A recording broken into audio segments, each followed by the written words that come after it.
செல்ல பிள்ளாரே, செல்லமான பிள்ளையாரே, அருள் புரியும் விநாயகர் முருகனு கண்ணனான ஜானகி பழம் கொடுத்த ஜான தும்பிக்கையானை சேனை ஊரில் விற்றிருக்கும் செல்ல பிள்ளையாரே.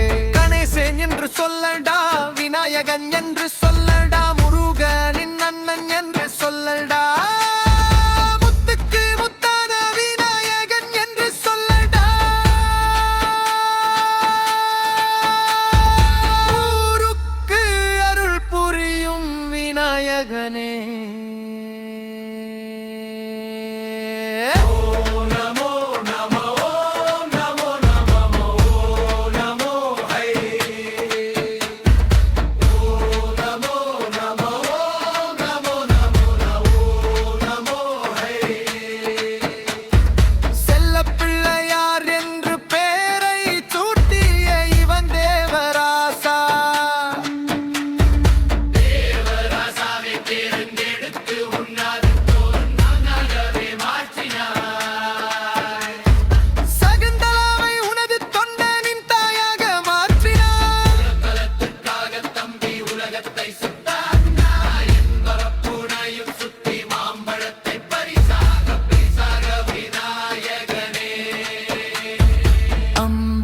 பெற்றவனே